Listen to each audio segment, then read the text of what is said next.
Branch wise function का composite करने के लिए ग्राफिकल मेथड बेस्ट मेथड है, तो इसको समझते हैं। एफ एक्स गिवन है, जी एक्स गिवन है, find g o f. G o f means g of f x. तो जो इनसाइड में फंक्शन है उसका ग्राफ बनाना है, दोनों ग्राफ नहीं बनाना है, जो अंदर में है एफ एक्स का हम लोग ग्राफ बनाएंगे। यदि यही रहता एफ ओ जी निकालिए तो जी एक्स का ग्राफ बनाते। तो फिलहाल अभी हमको बनाना है एफ एक्स का ग्राफ। एफ एक्स में लीनियर टर्म है। लीनियर ग्राफ कैसे बनाते हैं? दो पॉइंट निकालेंगे, दोनों को ज्वाइन करेंगे। तो जो इंड पॉइंट है उसी को कैलकुलेट कर लीजिए। -2 पर वैल्यू हो जाएगा -3 और 2 पर वैल्यू हो जाएगा 1, तो दोनों को ज्वाइन कर दो। यह हो गया फर्स्ट ब्रांच।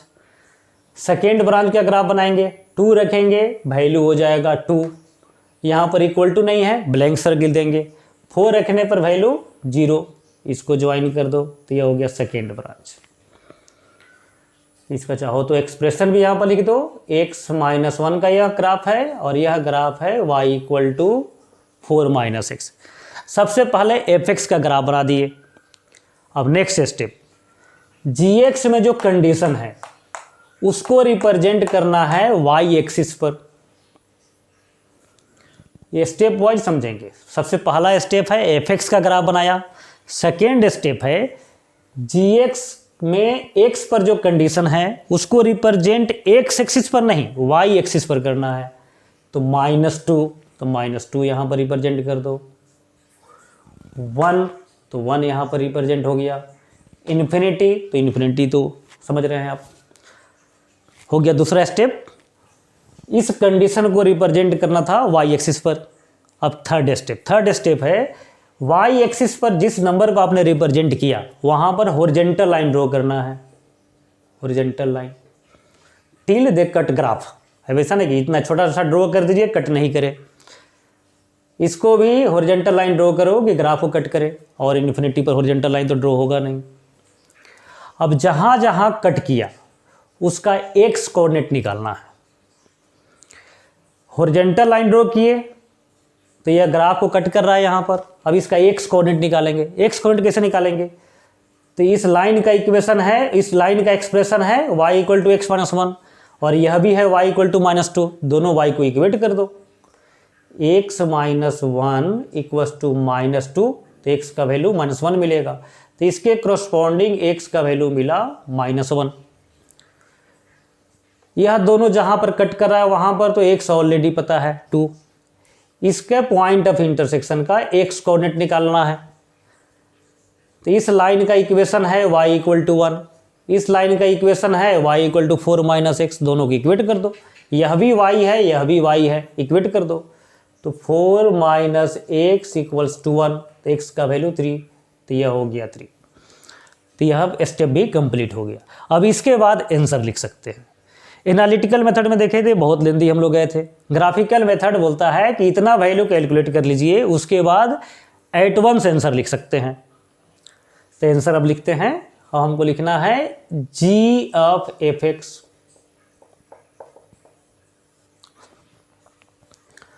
सबसे पहले फिर देखें कंडीशन -2 से 1। पहला कंडीशन है -2 से 1, तो -2 से 1 y एक्सिस पर देखना है। और इस पोर्शन में -2 से 1 के बीच में जो ग्राफ लाई कर रहा है, जो ग्राफ, यह ग्राफ लाई कर रहा है, यह ग्राफ भी लाई कर रहा है, ग्राफ का पोर्शन लाई कर रहा है। तो जिसका पोर्शन लाई कर रहा है उसका y का वैल्यू, उस फंक्शन का वैल्यू x के जगह पर रख देना है। फिर समझिए इसको। पहला कंडीशन है -2 से 1, तो -2 से 1 पोर्शन पहले सेलेक्ट कर लीजिए। -2 से 1 के बीच में जिस ग्राफ का पोर्शन थोड़ा भी लाई कर रहा हो या कंप्लीट लाई कर रहा हो, उस फंक्शन का वैल्यू x के जगह पर सब्स्टिट्यूट कर देना है। तो रखते हैं, तो पहला ब्रांच हो गया x - 1 का होल स्क्वायर। -2 से 1 के बीच में इसको रखें, यह भी लाई कर रहा है, इसका भी कुछ पार्ट लाई कर रहा है, तो इसको भी रखेंगे। नेक्स्ट टाइम 1 by 1 करके रखना है। तो जिसको आपने रखा -2 से 1 के बीच में, ऐसे समझिए, -2 से 1 के बीच में। तो इस ग्राफ का एंड पॉइंट खोजिए। एंड पॉइंट का एक्स कोऑर्डिनेट क्या हुआ, कहाँ से कहाँ हुआ, तो -1 से 2। तो कंडीशन हो जाएगा -1 से 2। इक्वल अभी नहीं देंगे, इक्वल देने के लिए एक टेस्ट करेंगे, चेक करेंगे, जहाँ इक्वलिटी एग्जिस्ट करेगा वहाँ इक्वल देंगे। फिर इसको समझते हैं। -2 से 1 के बीच में जिसका ग्राफ लाई कर रहा था उसको रख दिए x के जगह पर g में। फिर -2 से 1 के बीच में ग्राफ का एंड पॉइंट ढूंढना है, और इस एंड पॉइंट के x कोऑर्डिनेट कहाँ से कहाँ तक है, -1 से 2। तो -1 से 2 रख देना है, इक्वल अभी नहीं देना है। अब इक्वल देने के लिए टेस्ट करेंगे, यहाँ पर इक्वल होगा या नहीं होगा, इसको 2 टेस्ट में पास होना पड़ेगा। दोनों टेस्ट में पास होता है तो इक्वल देंगे, और किसी एक टेस्ट में फेल कर गया तो इक्वल नहीं देंगे। तो चेक करते हैं। -1 के सामने ब्लैंक यदि है तो इक्वल नहीं होगा, अब ब्लैंक नहीं है तो पहला टेस्ट या पास कर गया। तो -1 के सामने ब्लैंक नहीं है तो फर्स्ट टेस्ट या पास कर गया। फिर -1 के y कोऑर्डिनेट क्या है, -2। तो -2 इस ब्रांच में देखना है जी में, इक्वल है या नहीं है, तो नहीं है इंक्लूडिंग, तो ये सेकेंड टेस्ट में फेल कर गया। हैंस -1 पर इक्वल नहीं देंगे। फिर एक बार समझाते हैं। -1 पर ब्लैंक नहीं होना चाहिए, नहीं है तो फर्स्ट टेस्ट या पास कर गया इक्वल होने के लिए। फिर इसका y कोऑर्डिनेट -2 इस कंडीशन में इंक्लूड है या नहीं, इंक्लूड रहता तो ये सेकेंड टेस्ट भी पास कर जाता। इंक्लूड अभी नहीं है तो -1 पर भी इक्वल नहीं होगा। अब चेक करते हैं 2 के लिए। 2 के सामने देखो ग्राफ में ब्लैंक सर्किल नहीं है तो पहला टेस्ट पास कर गया। 2 पर y कोऑर्डिनेट क्या है, 1। तो 1 चेक करेंगे इस कंडीशन में इंक्लूडिंग है या नहीं है, तो है, तो यह 2 भी इंक्लूड हो जाएगा। क्लियर है। 1 के कॉरस्पॉन्डिंग जो x हम लोग देख रहे थे 2, उसको इंक्लूड कर देना है, तो फर्स्ट ब्रांच कंप्लीट हो गया। अभी भी हम लोग -2 से 1 के बीच में ही है। -2 से 1 के बीच में दोनों ब्रांच का पार्ट लाई कर रहा है। फर्स्ट ब्रांच का काम कंप्लीट, अब सेकेंड ब्रांच। अब इसका यह जो फंक्शन है इसको भी रखना है इसी ब्रांच में x के जगह पर, तो 4 -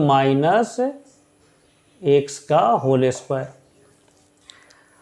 अब -2 से 1 के बीच में जितना पोर्शन लाई कर रहा है इस ग्राफ का, उसका एंड पॉइंट ढूंढना है। या -2 से 1 के बीच में जो ग्राफ का पोर्शन है उसका एंड पॉइंट कहाँ से कहाँ तक है, 3 to 4। तो x कोऑर्डिनेट 3 to 4 रखेंगे, इक्वल अभी नहीं रखेंगे। इक्वल रखने के लिए फिर वहीं 2 टेस्ट करना है, तो टेस्ट करते हैं। 3 के सामने ब्लैंक नहीं है, पहला टेस्ट पास कर गया। फिर इसका y कोऑर्डिनेट 1 है, तो 1 यहाँ पर देखेंगे इंक्लूडिंग है तो 3 भी इंक्लूडिंग हो जाएगा। फिर 4 के सामने ब्लैंक नहीं है, पहला टेस्ट पास कर गया। 4 पर y कोऑर्डिनेट क्या है, 0 चेक करेंगे इसमें इंक्लूडिंग है या नहीं है, तो है 0 इंक्लूडिंग, तो 4 भी इंक्लूडिंग हो जाएगा। क्लियर है बच्चे। तो -2 से 1 में सभी पार्ट कंसीडर कर लिए। अब हम लोग नेक्स्ट पार्ट में मूव करते हैं 1 से इन्फिनिटी। 1 से इन्फिनिटी में जो ग्राफ लाई कर रहा है, तो यह लाई कर रहा है, इसका कुछ पार्ट लाई कर रहा है। अब इसको रखना है x के जगह पर, तो e⁴ -x।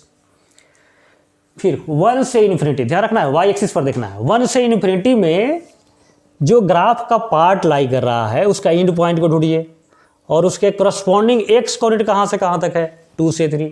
तो कंडीशन हो जाएगा 2 से 3 इक्वल टू नहीं देना है। अब इक्वल टू के लिए फिर वहीं दोनों टेस्ट, 2 के करस्पॉन्डिंग पहला ही टेस्ट फेल कर गया, ब्लैंक है तो इक्वल नहीं होगा। थर्ड के सामने ब्लैंक नहीं है तो पहला टेस्ट पास कर गया। फिर इसके करस्पॉन्डिंग y कोऑर्डिनेट 1 है, 1 यहाँ पर इंक्लूडिंग नहीं है, तो नहीं है तो यहाँ पर भी इक्वल टू नहीं देंगे। तो सभी चीज़ कंसिडर हो गया, यही आंसर हो जाएगा। तो ग्राफिकल मेथड बहुत ईजियर मेथड है। जहाँ तक एनालिटिकल मेथड में हम लोग 4 ब्रांच कंसिडर कर रहे थे, सॉल्व करके इंटरसेक्शन लेना था। ग्राफिकल मेथड उन सभी वर्क को एट वंस कर देता है। तो फिर स्टेप एक बार रिपीट करते हैं कि यह आपको समझ में आ जाए। थोड़ा कठिन है समझना, लेकिन जब एक बार समझ जाएंगे और 1-2 क्वेश्चन आप इसके आधार पर सॉल्व करेंगे तो यह मेथड भी आपके लिए ईजियर हो जाएगा। और ये डिफ़िकल्ट है ऐसा मानना नहीं है, आप इसको समझने का प्रयास करेंगे तो समझ में आ जाएगा।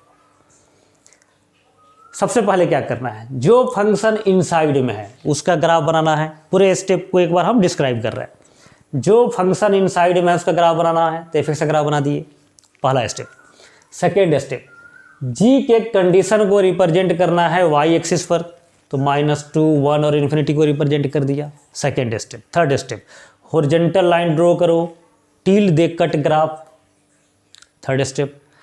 फिर पॉइंट ऑफ इंटरसेक्शन का x कोऑर्डिनेट निकालना है, जहाँ जहाँ कट किया। पॉइंट ऑफ इंटरसेक्शन का x कोऑर्डिनेट कैसे निकालेंगे, तो दोनों y को इक्वेट कर दो तो इसका x कोऑर्डिनेट मिल जाएगा।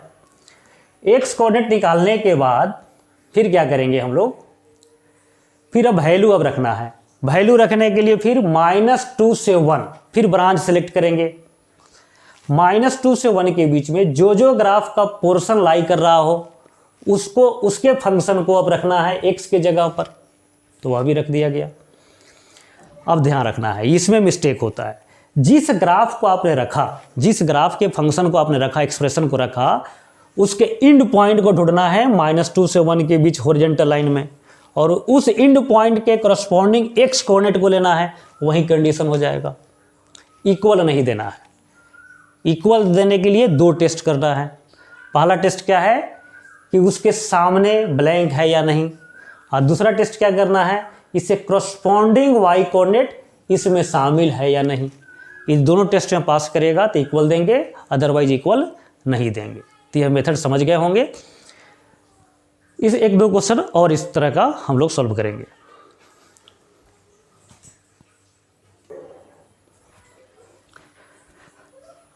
अब इस क्वेश्चन को देखते हैं। f(x) गिवन है under this condition, g(x) given है under this condition, find f(g). अब इसको सॉल्व कैसे करें, तो यहाँ पर ब्रांच कितना है f(x) का, एक ही ब्रांच है, और एक ही ब्रांच है तो सोचना ही नहीं है, डायरेक्ट रह करके सब्स्टिट्यूट करके वैल्यू सॉल्व कर देंगे। इस मॉड को ब्रेक करने की जरूरत नहीं है आपको। इसको सॉल्व करना है f(g(x), तो सबसे पहले g का वैल्यू रखो, तो 2 - x + 1 मॉड विथ कंडीशन, यह जो कंडीशन है वो कैरी होते रहेगा। फिर इस वैल्यू को क्या करना है, x के जगह पर रखना है f में, तो रखो -1 + 2 - x + 1 मॉड -1 मॉड क्लोज्ड। अब ध्यान रखना है, जो इनपुट है उसको x के जगह पर रखें, तो कंडीशन में भी इसको रखना है, तो कंडीशन में रखोगे -1 2 - x + 1 <= 3, और जो पहले से कंडीशन है उसको भी कैरी करना है। अब इसको सॉल्व करेंगे, फिर दोनों का इंटरसेक्शन करेंगे, तो यहीं पर लिख दीजिए, कंडीशन भी इंटरसेक्शन में जो आएगा उसको लिख दीजिए, वही आंसर हो जाएगा। इसमें ग्राफ बनाने की जरूरत नहीं है, बहुत लोग इसको ग्राफ बना करके सॉल्व करते हैं, कोई ज़रूरत ही नहीं है। ये सिंगल ब्रांच में है तो ग्राफिकल मेथड में नहीं जाना है। ग्राफिकल मेथड में कब जाना है, जब एक से ज़्यादा ब्रांच हो। तो बहुत लोग क्या करता है, इस मॉड को तोड़ के दो ब्रांच बनाता है, इस मॉड को तोड़ के दो ब्रांच बनाता है, फिर ग्राफिकल मेथड यूज करता है। कोई ज़रूरत नहीं है, तोड़े हैं कि वहाँ एक ही ब्रांच है तो डायरेक्ट वैल्यू रखेंगे। अब कंडीशन को सॉल्व कर दो, 2 को इधर भेजो, -3 <= 1, माइनस से मल्टीप्लाई करेंगे, साइन चेंज हो जाएगा। यह पार्ट ट्रू है, ट्रू को सॉल्व नहीं करते हैं, छोड़ देंगे। तो x + 1 मॉड <= 3, तो -3 to 3 1 ऐड कर, सब्ट्रैक्ट करो, यह होगा। दोनों का इंटरसेक्शन करेंगे तो सेम इंटरसेक्शन वही रह जाएगा, -2 से 2 ही रह जाएगा। तो यहाँ पर फाइनल लिख देंगे -2 से 2, और यही आंसर हो गया। सिंगल ब्रांच में ग्राफिकल मेथड यूज नहीं कीजिए, सीधा वैल्यू रख दीजिए। अब इसको देखिए, f(x) = x है when x belongs to q, q means rational number, और 1 - x belongs to q complement, इसको पढ़ते हैं सेट थ्योरी में आप पढ़े होंगे सिंबल, q कंप्लीमेंट मतलब इरेशनल नंबर। फर्स्ट ब्रांच है रेशनल नंबर के लिए, सेकेंड ब्रांच है इरेशनल नंबर के लिए। फाइंड f हो f, तब ऐसा नहीं कि यहाँ पर भी चले जाइए ग्राफ बनाने के लिए, दो ब्रांच है, यहाँ पर ग्राफ नहीं बनाना है। यह स्पेशल क्वेश्चन है और बहुत आसान है, इसको एनालिटिकली सॉल्व करेंगे। एफ ऑफ एफ एक्स, तो एफ एक्स का वैल्यू रखो पहले, अंदर वाले एफ एक्स का एक्स रखेंगे when x belongs to q. F of f x का वैल्यू पहला दूसरा ब्रांच रखोगे 1 minus x when x belongs to q complement. अब फिर क्या करना है, इस एफ एक्स का वैल्यू को अब रखना है। अब कौन ब्रांच में रखा जाए, फर्स्ट ब्रांच में या सेकेंड ब्रांच में? दोनों ब्रांच में नहीं रखेंगे। पिछले क्वेश्चन जो इसमें ग्राफिकल मेथड यूज किए थे उसका में इनपुट जो था दोनों ब्रांच में रख रहे थे। यहाँ पर जो है कंडीशन को भी थोड़ा सा ध्यान रखिए। एक्स जब क्या है यहाँ पर रेशनल नंबर, तो एफ एक्स का वैल्यू क्या होगा, एक्स होगा, तो इसका वैल्यू एक्स ही हो गया। यहाँ तो ऑलरेडी दिया हुआ है x belongs to rational number then f x equal to x, तो यह एफ एक्स एक्स आया, बाहर वाला एफ के साथ एफ एक्स बन गया, अब फिर इसका वैल्यू एक्स हो जाएगा। अब देखो यहाँ पर x belongs to q complement, तो 1 माइनस एक्स क्या होगा, एक्स यदि इरेशनल है तो 1 माइनस एक्स भी क्या होगा, इरेशनल। तो इरेशनल के लिए कौन ब्रांच है, फर्स्ट ब्रांच या सेकेंड ब्रांच, तो सेकेंड ब्रांच। तो इसमें जो एक्स है उस एक्स के जगह पर इसको सब्स्टिट्यूट करो, तो 1 एज इट इज रहेगा माइनस एक्स के जगह पर इसको रखोगे तो 1 plus x, x belongs to rational, x belongs to irrational, तो यह 1 कैंसिल। अब दोनों ब्रांच में तो वैल्यू सेम आया तो दोनों को कंबाइन कर देंगे, x belongs to rational union irrational all real number, तो आंसर हो जाएगा बी। तो ये ग्राफिकल मेथड समझ गए होंगे, कहां पर ग्राफिकल मेथड यूज करना है, कहां पर नहीं यूज करना है। फंक्शन के सभी क्वेश्चन को प्रैक्टिस कीजिए।